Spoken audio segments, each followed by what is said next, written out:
This is Munson with Munson Music, and we're going to talk about how you can play a song called Hello Kitty by Avril Lavigne. And it starts out with this really nasty little dissonance, actually, and you could kind of simulate those notes by playing 14 on the high E and 17 on the B string is kind of a double stop, nasty, minor second flat 2 kind of sound. And so if you wanted to kind of follow that, you could. Or when the bass line kind of comes in, we got this really cool hit where you've got 4th fret on the A string, and then 7th fret on the A string, and then we go to 5th fret on the low E string. So we're kind of playing a C sharp note, and then an E note, and then an A note. And you can make that really thick if you wanted to by using some things called power chords. So you took the first finger and put them on the A string 4th fret, just where the lick is, 3rd finger on the D string on the 6th fret. If you strum those two together, that sounds a C sharp 5 power chord, which could be very, very cool to back up that lick. And then if you took that shape and kind of slid it all the way up to 7th and 9th frets, so now I got 1st finger on the A7, 3rd finger on the D string 9, it sounds an E5 power chord. If you wanted to, you could even throw the low E and make that really thick. And then for the A note, we could play an A5 power chord, where you do 1st finger on the low E 5th fret, 3rd finger on the A string 7th fret. And if you strum the E to A string, that sounds an A5 power chord. So you may want to kind of try and think about just kind of backing up just that lick with just the power chords. The C sharp 5, E5, A5. And I'm kind of doing it down and kind of killing the strings if you kind of dig on that. Just making that really staccato or short. Really kind of short idea there.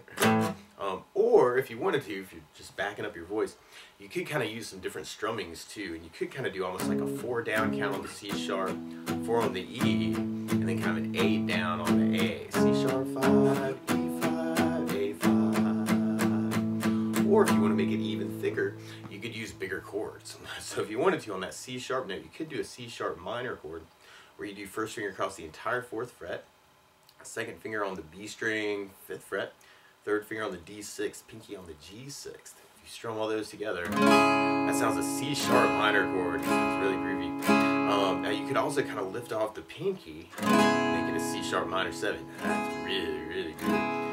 Or you could take the pinky and put them in on the high E7. That's kind of another way to play C sharp minor 7, if you're big on that. And then from the C sharp, we'd be going to an E major chord. When we play E major, 1st finger goes to the G on the 1st fret, 2nd finger on the A 2nd fret, 3rd finger on the D string on the 2nd fret. If you strum all those together, that sounds an E major chord, and it sounds really happy. Now, if you're digging on the bars, though, you could kind of do this as a double bar by doing 1st finger over the A to the high E string on the 7th fret, 3rd finger over the D, G, and B strings. That's kind of a double bar idea for E major. And then from the E, we go into an A major chord. When we play A major, 1st finger goes to the D on the 2nd fret, 2nd finger on the G 2nd, 3rd finger on the B string 2nd. Big party on the 2nd fret, man. So if you strum all those together, that sounds an A major chord. It sounds really, really happy. Oh, those beautiful sounds. Or you could use an A major in a different place. If you're digging on the bars, you could kind of do this as a 5th fret bar.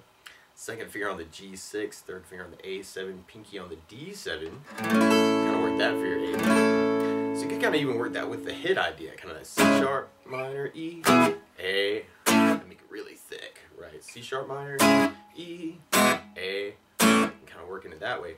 Or you could use that strumming with the bigger chords, which can be very cool too. Or you could use a strum pattern, actually, especially in the chorus. Actually, I definitely want to use some cool strumming. And one of my favorite strumming patterns for a 4/4 like this is down, down, up, up, down, up. So we took the C sharp minor chord, and maybe we should take the E chord, because that's a little bit easier. And do the down, down, up, up, down, up. We have down, down, up, down, up, down, down, up, down, up, down, down, up, down. So that can be really cool just to warm up with that. Now the weird part is the C sharp minor and the E don't last as long timing-wise. So you may want to do just a down, down, up on each of those chords. So I'm kind of doing almost like a half strum on it. Down, down, up, E, down, down, up, A, down, down, up, down, up. Or you could split the pattern. So you have the C sharp minor with the down, down, up, E with the up, down, up, and then A with the whole pattern. A, down, up, down, C sharp minor, E, A. If you kind of do it, C sharp minor, down, down, up, E, down, down, up, A. So you can even alternate between them, actually. That'd be cool too.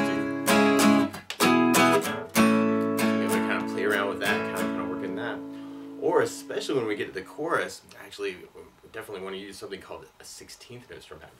And what I mean by that is if you're tapping your foot to the beat, right now we're kind of dividing that beat into 2 parts. 1, 2, 1, 2, and that's called an 8th note. What a 16th note is where you divide it into 4 parts. 1, 2, 3, 4, 1, 2, 3, 4. And one of my favorite 16th note strum patterns is a long down, down, down, up, down, down, up, down. And what I mean by that is if you take the E and do it down for 4, kind of 1, 2, 3, 4, 1, 2, 3, 4, 1, 2, 3, 4. That's what you'd be doing on the first beat. Then on the second beat, you do it down on 1, down on 3, up on 4. So you'd be going 1, 2, 3, 4, 1, 2, 3, 4, down, down, up, down, down, up. And then on the third beat, you'd be doing an up on 2, down on 3. So you'd be going 1, 2, 3, 4, 1, up, down, 1, up, down, 1, up, down. And then on the last beat, we'd be going down, up, right along with the 1, 2, 3, 4. So down, up, down, down, down, down. So all together, you got down, down, down, up, down, down, down, down, down, down, down. So you can take that same idea of kind of a half strum through it, and have C sharp minor with the down, down, down, up, E with the down, down, down, up, and then do the A with the whole pattern. A, down, down, up, down, down, down, up, C sharp minor, down, down, up, down, down, up, A, down, down, up, down, down, down, up, C sharp minor, down, down, up, E. Or you can have the pattern, very cool. So you could do the C sharp minor with the down, down, down, up, and then go to the E for the up, down, down, up, down, up. And then do the A with the whole pattern.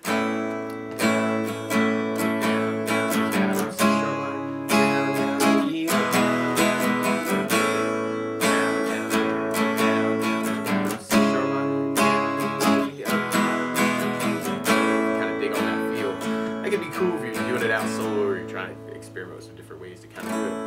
And then from there we'd be repeating that until we get to our pre-chorus part. And you'll kind of hear the lick change on the pre-chorus where you go from the A string on the 4th fret and to the A string on the 2nd fret. And then we go to the open A.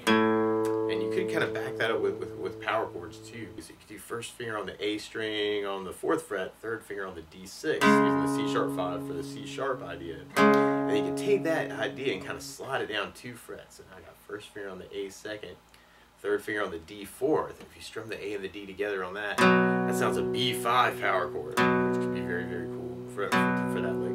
And then on the open A, you could kind of do 2nd fret on the D string as kind of an A5 idea. So you have kind of the C sharp, B, A is kind of the main idea there.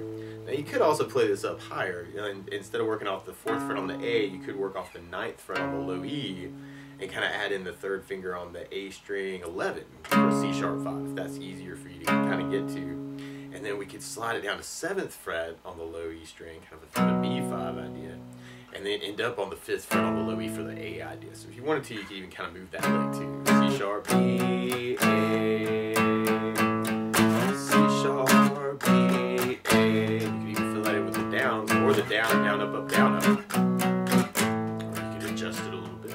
C down, down, up, B, down, up, A. It's kind of the main idea.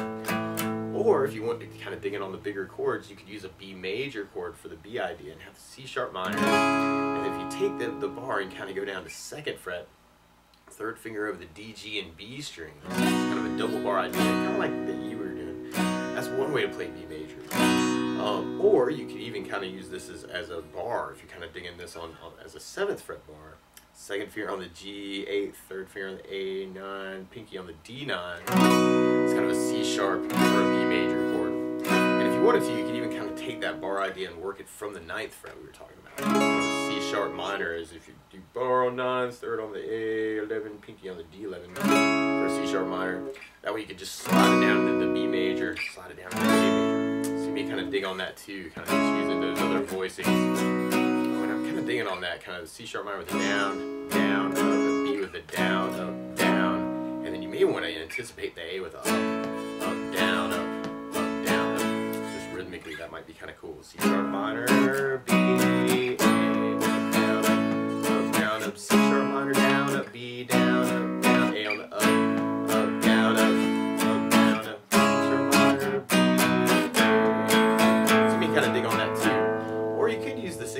pattern if you're kind of digging on that. C sharp minor, B, A. Or you can split the pattern. C sharp minor, B, A. Kind of make it a little bit bigger, kind of an idea with the chords. Kind of mix it up a little bit through that part too. And on the pre-chorus, we end up repeating that idea 4 times, and then from there, then we end up on our chorus part.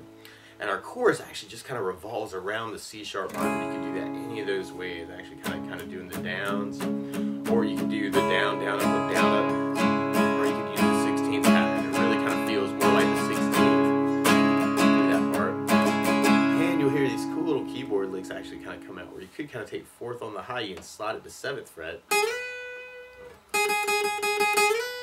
That's kind of an idea through the chorus. And then there's kind of this other idea that comes in where you play 2nd on the high E and then slide it to 4, and then we go to 2nd on the B string. So you may want to kind of play around with that 2-4 slide. So I'm just kind of pressing in, keeping enough pressure to kind of slide the sound from 2nd to 4th for those slide ideas. So kind of pressing into the guitar kind of constantly, because if you lift up a little bit, you'll lose it. But kind of working the slide. So you got that 4, 4, 7, and then 2, 4, 4, 4, 4, 4, 2, and 2, 4, 4, 4, 4, 4, 7. You can kind of start that a little lower, and then 2, 4, 4, 4, 4, 2. So you kind of hear those ideas come around that. And then from there, then we'll be going into our next verse.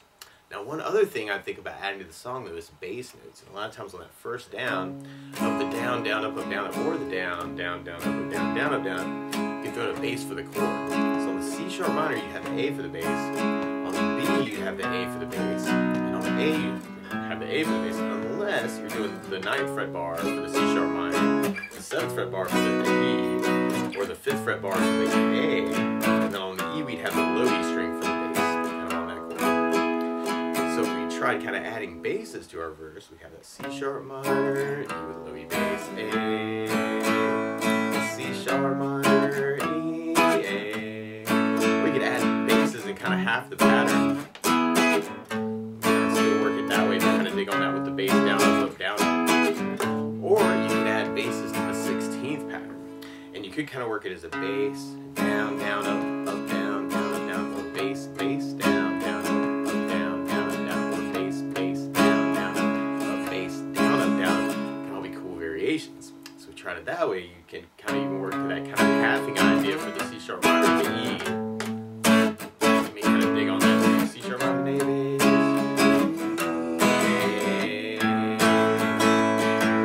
C sharp minor, E, A. Kind of dig on that with the basses too. We'll be repeating that 4 times and going back into our pre-chorus part. And you can try that with basses too. Actually, kind of that C sharp minor, B, A. C sharp minor, B, A. C sharp minor, B, A. So working the basses on that. Or you may just want to go to the pattern chords. Kind of working it that way. And then from there, on the end of that pre-chorus, there's kind of this big build up on the A chord. And you may want to kind of do some downs on that idea to lead into our next chorus. So if we tried that with basses, you could do that any of those ways too. You can work the bass down, up, on the C sharp minor, or the C sharp 5 even. Kind of scale it down, just kind of trying to bring out that A string for your bass on it. Or you could use the 16th idea.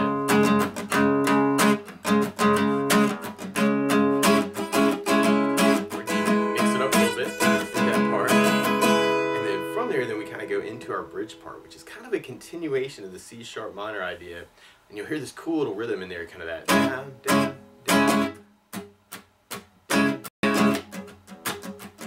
down. And I'm adding a little bit of muting actually. If you kind of kill the strings with your left hand index finger. That's called left hand muting. And so I'm kind of using that finger to kind of kill the strings. And then kind of doing some down ups to kind of fill time down.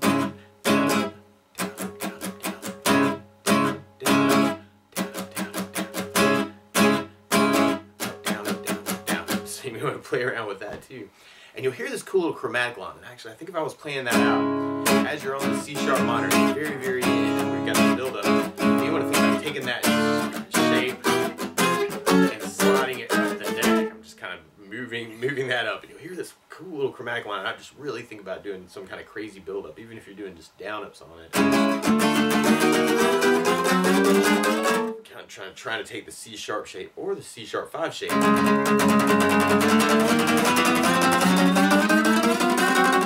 Kind of as a big build up to lead into our next chorus. And then you're back on the C sharp minor. So you may want to kind of dig on that. Kind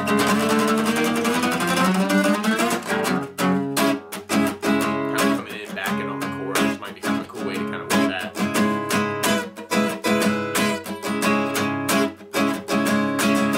And then from there, we go into kind of an outro idea, but it's really kind of following our intro idea. Kind of C sharp, E, A. So you may want to kind of go back to that intro idea, or thinking it up with the chords or just the power chords. If you're just starting out, that's a really cool way to work it. It really kind of sounds like that when you're recording. And then from there, at the very, very end, you'll hear this cool little push where actually that 14-17 lick that we started kind of comes back. And you'll kind of hear the bass line almost follow the pre-chorus, kind of that C sharp minor, B, A. And then we do that again, C sharp, B, A. And then we go to C sharp, and then B, and then we go to C sharp.